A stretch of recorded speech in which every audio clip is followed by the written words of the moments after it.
Good morning everyone. My name is Ankit Sinha from Department of Civil Engineering and welcome back to the course on Engineering Hydrology. In the previous classes, we have discussed many aspects of hydrology including objective and application, hydrologic cycle. We have talked about catchment area and watershed. We have discussed questions on hydrological budget, forms of precipitation, types of precipitation, rainfall seasons and measurement of rainfall. In this class, we are going to move ahead with our new topic which is measurement of rainfall. तो आज का हमारा starting topic हुआ measurement of rainfall. अभी तक हमने पढ़ा था कि रेनफॉल कैसे होता है, क्या क्या उसके एस्पेक्ट्स होते हैं. आज हम लोग देखेंगे रेनफॉल को मेज़र करने के क्या क्या तरीके हैं हमारे पास, क्या क्या मेथडोलॉजी है, क्या क्या इंस्ट्रूमेंट्स है, किस तरीके से मेज़र करते हैं.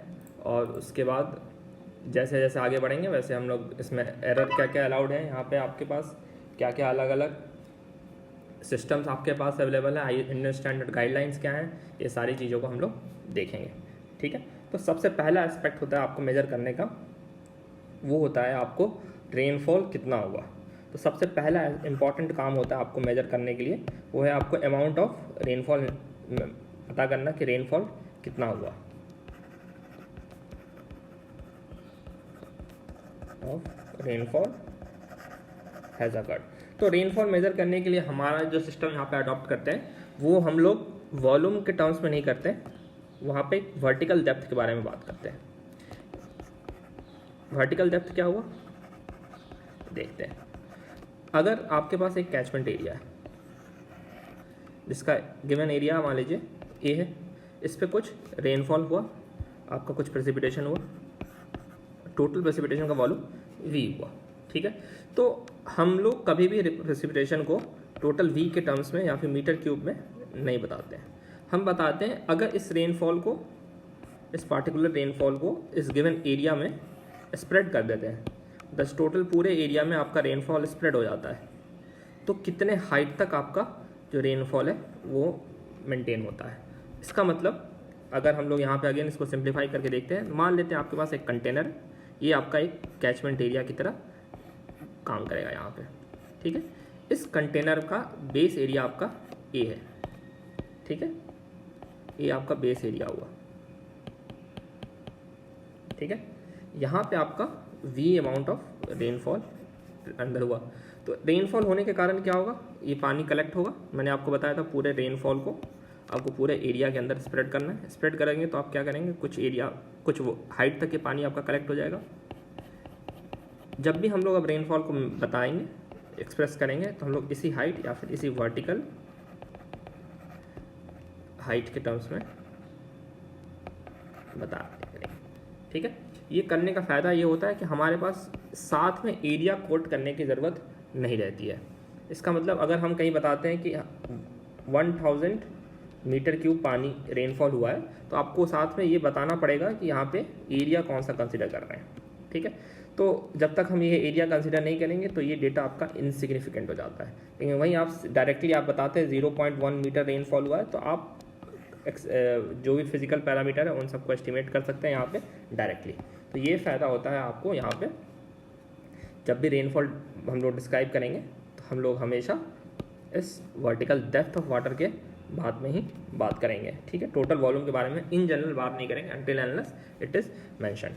तो इंडियन स्टैंडर्ड केस के हम जब बात करते हैं तो हम लोग जनरली डेटा जब भी एक्सप्रेस करेंगे वो होता है आपका डेटा mm में या फिर सेंटीमीटर में. मीटर का टर्म आपका काफ़ी हाई हो जाता है और ये काफ़ी ज़्यादा हाई मैग्नीट्यूड का रेनफॉल अगर कंसिडर होता है तब मीटर के बारे में बात करेंगे. लेकिन इन जनरल जब भी एक्सपेक्ट करेंगे तो हम लोग रेनफॉल हमेशा सेंटीमीटर या फिर mm में ही बात किया करेंगे.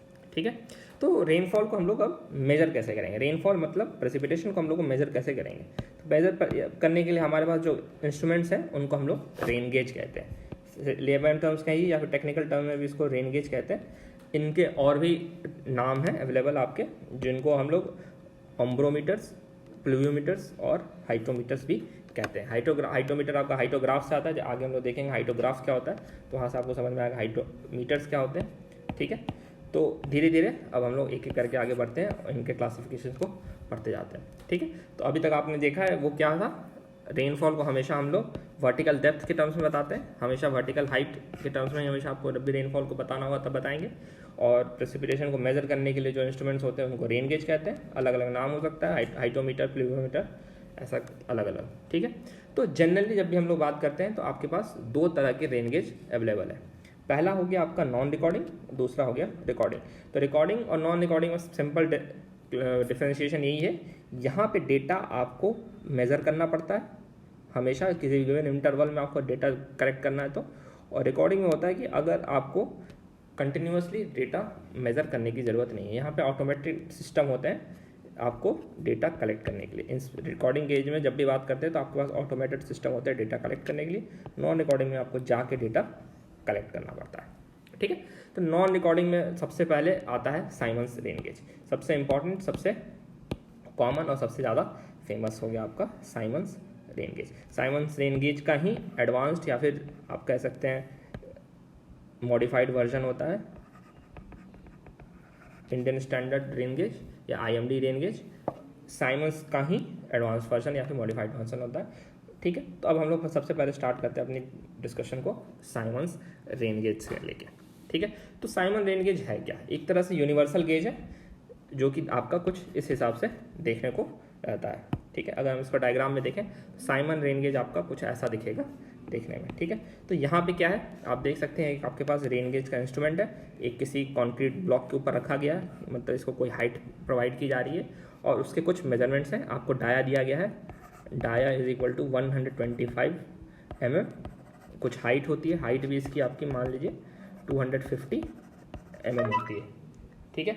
तो इसमें बेसिकली क्या होता है, आपका एक फनल होता है, आप यहाँ देख रहे हो एक फनल है, यहाँ पे आपका गिवन एरिया में आपका रेनफॉल कलेक्ट होता है, फनल से कलेक्ट होके पानी आपका ग्लास बॉटल में जा रहा है, ग्लास बॉटल में आप फाइनली आप मेजरमेंट यहाँ से विड्रॉ करके आप मेजरिंग जार या मेजरिंग ग्लास से मेजरमेंट कर सकते हैं। ये कुछ स्टैंडर्ड आपके डायमेंशंस दिए हुए हैं कि आपका foundation block 60 centimetre bye 155 centimetre का होना चाहिए, ग्राउंड लेवल से कितना ऊंचा होना चाहिए, लिस्ट 5 सेंटीमीटर, तो टोटल ग्राउंड कॉन्क्रीट ब्लॉक आपका 60 बाई 60 का होता है। ये सारे डेटा आपको यहाँ देख सकते हो, ये सब आपको याद रखने की ज़रूरत नहीं है, लेकिन रफ एस्टिमेट आपको पता होना चाहिए, ठीक है। इसमें मेजर इंपॉर्टेंट ये होता है आपका डाया 125 mm का होता है ना, हाइट 250 mm का होता है। तो ये साइमन्स रेन गेज होता है। इसका यूज़ कैसे होता है, ये अगेन जिस भी एरिया में आपको रेनफॉल को मेज़र करना है आप उस एरिया में इस रेन गेज को इंस्टॉल कर दीजिए। रेन गेज इंस्टॉल करने के कुछ पैरामीटर्स हैं, आपको नीचे फाउंडेशन देना पड़ेगा, फाउंडेशन का डायमेंशन आपको यहाँ पे दिया हुआ है, ज़मीन से 5 सेंटीमीटर ऊपर होना चाहिए ये हाइट, और ये टोटल आप इसको इसके और भी गाइडलाइंस हैं, आपका आसपास पेड़ नहीं या फिर कोई भी हाई राइज बिल्डिंग नहीं होनी चाहिए, ये सारे गाइडलाइंस को भी हम लोग आगे देखेंगे। यहाँ पे रेनफॉल आपका ऊपर के ओपनिंग से कलेक्ट होगा और जैसे जैसे रेनफॉल कलेक्ट होगा आप यहाँ पे जाके मेजरमेंट कर सकते हैं, ठीक है। तो ये होता है साइमन रेन गेज। इसी का मॉडिफिकेशन होता है आपका इंडियन स्टैंडर्ड रेन गेज, इसको IS रेन गेज या फिर IMD के हिसाब से भी कहते हैं। इसमें कुछ मॉडिफिकेशन प्रोवाइड की गई हैं। पहला मॉडिफिकेशन है आपका cross sectional area of collection को बढ़ा दिया गया 100 सेंटीमीटर। दो टाइप के आपके बेसिकली अवेलेबल होते हैं, एक हो गया आपका जहाँ पे आपका cross sectional area 100 centimetre square होता है, दूसरा क्रॉस सेक्शनल एरिया आपका 200 सेंटीमीटर स्क्वायर होता है। अभी हमने हम लोग डिस्कस किया था, वहाँ देखा था क्रॉस सेक्शनल एरिया से कोई खास फर्क नहीं पड़ता है कि आपका मेजरमेंट क्या हो रहा है। अगेन ये थ्योरेटिकल बात होती है, जब भी रेनफॉल हो रहा होता है तो आपको पता है रेनफॉल एक स्ट्रेट लाइन में नहीं फॉल होता है, हो सकता है कुछ पार्टिकुलर एंगल में आ रहा हो, तो यहाँ पे आपको क्रॉस सेक्शनल एरिया से फ़र्क पड़ सकता है, इसलिए स्टैंडर्ड्स डिफाइन किए जाते हैं। इसकी रिजर्वायर की कैपेसिटी 2 से 10 लीटर होती है, और यहाँ पे एक इंपॉर्टेंट चीज़ होती है, मेटल कंटेनर की जगह यहाँ पे आप फाइबर रेनफोर्स प्लास्टिक के हिसाब से रिप्लेस कर दिया जाता है, ताकि आप मेजरमेंट के लिए पानी को उस कंटेनर से बाहर निकालने की ज़रूरत नहीं पड़े। तो ये हो गया आपका एक example Indian standard IMD rain gauge. यहाँ पे आप देख सकते हैं मेजरमेंट करने के लिए आपके पास डायरेक्ट यहाँ पे मेजरिंग स्केल दिया हुआ है, ये ट्रांसपेरेंट है, फाइबर ग्लास का बना हुआ है, यहाँ पे आपका फनल है, मोर और लेस आपका वर्किंग सेम है। यहाँ पे कंक्रीट फाउंडेशन की जगह आपको यहाँ पे हाइट के थ्रू इंस्टॉल किया गया है, ठीक। तो ये एक तरह से नॉन रिकॉर्डिंग रेन गेज होता है। यहाँ पे जब भी आपको मेजरमेंट करना हो तो आपको पर्सनली जाना पड़ेगा, यहाँ पे मेजरमेंट देखना होगा कि हाँ रेनफॉल कितना हुआ है, और उसके बाद आपको रीडिंग नोट करनी पड़ेगी। तो यूनिफॉर्मिटी के लिए IMD ने रिकमेंड किया हुआ है सारी रीडिंग्स जो भी देनी होती है वो होगी आपकी 8:30 AM पे एवरी डे। ठीक है, तो जो भी मेजरमेंट की जाती है तो लास्ट 24 आवर्स की हमेशा 8:30 बजे सुबह में डेटा कलेक्ट किया करना होता है। ठीक है, तो यहाँ पे आपको 2-3 चीज़ें इंपॉर्टेंट रखनी होती है कि जब भी रेन गेज से हम लोग मेजरमेंट करते हैं तो पूरे गिवन एरिया का आप एग्जैक्टली कभी मेजर नहीं कर सकते हैं। ठीक है, तो आपके पास मान लीजिए सैम्पल एरिया कुछ इतना बड़ा है। ठीक है, तो आप हर पूरे सैम्पल एरिया में रेन गेज नहीं रख सकते हैं ताकि आपको एग्जैक्ट मेजरमेंट प्रोवाइड हो। तो आप क्या करते हैं, गिवन एरिया पे जाते हैं, गिवन साइट सेलेक्ट करते हैं और वहाँ पे आप रेन गेज इंस्टॉल करते हैं। ठीक है, और ये रेन गेज इंस्टॉल करने का तरीका मतलब हो गया आपको यहाँ पे एक सैम्पलिंग की तरह से आप रेनफॉल को कलेक्ट कर रहे हैं और ये सैंपल एज्यूम करते हैं कि आपके पूरे एरिया का रिप्रेजेंटेटिव सैंपल है। तो हम जब कह रहे होते हैं यहाँ इस पॉइंट का रेनफॉल आप मेजर, इस गिवन एरिया का रेनफॉल आपको मेजर करना होता है, तो आप क्या करते हैं, अलग अलग सैंपल्स पे रेनफॉल मेजर करते हैं और उसके बाद उसका अलग अलग नॉर्मलाइजेशन टेक्निक, एवरेजिंग टेक्निक से हम एस्टिमेट करते हैं गिवन एरिया का रेनफॉल ये होगा। तो ये काम आपका सैंपल्स का होता है और हम लोग जब भी मेजरमेंट करते हैं हम लोग सैम्पलिंग के टर्म्स में ही करते हैं। ठीक है, हम लोग को ये भी पता है कि प्रेसिपिटेशन हमेशा रेनफॉल प्लस स्नो के टर्म्स में भी होता है। तो स्नोफॉल होता है तो स्नोफॉल को हम लोग लिक्विड फॉर्म में कन्वर्ट करते हैं सबसे पहले और इस कन्वर्ट करने के बाद मेजर करते हैं आपका हाइट कितना हुआ। ठीक है, तो स्नोफॉल का जब भी मेजरमेंट होता है वो मेल्टेड फॉर्म में ही होगा,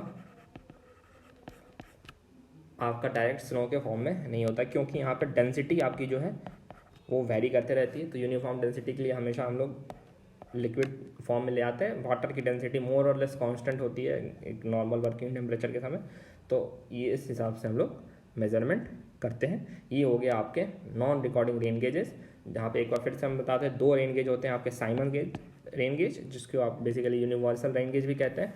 इसका डायमीटर ऑफ कलेक्शन आपका 12.7 सेंटीमीटर हो गया। यहाँ पे आपको 8:30 बजे जाके हमेशा डेली IMD का रिकमेंडेशन है, यहाँ पे आपको डेटा कलेक्ट करना होता है। इसी का मॉडिफाइड फॉर्म हो गया इंडियन स्टैंडर्ड रेन गेज, जहाँ पे आपका क्रॉस सेक्शन एरिया 100 सेंटीमीटर से 200 सेंटीमीटर स्क्वायर होता है और रिजर्वायर का 2 लीटर से 10 लीटर का होता है। और यहाँ पे फाइबर रेनफोर्स प्लास्टिक यूज़ किया जाता है मेटल कंटेनर के अलावा। तो डेप्थ ऑफ रेनफॉल क्या होगा, जब भी कलेक्ट करना होगा तो डेप्थ ऑफ रेनफॉल हो जाएगा जितना वॉल्यूम आपका पानी का कलेक्ट होगा divide by cross section area, जो कि आपका 12.7 सेंटीमीटर है। अगर साइमन्स गेज के बारे में बात कर रहे हैं, अगर इंडियन स्टैंडर्ड गेज के बारे में बात करेंगे तो आपका कलेक्शन एरिया 100 या 200 हो गया। तो यहाँ से आप डेप्थ ऑफ रेनफॉल कलेक्ट कर सकते थे और ये हो गया आपका non recording type of rain gauges. ठीक है, नेक्स्ट क्लास में हम लोग recording type of rain gauges पढ़ेंगे। Thank you.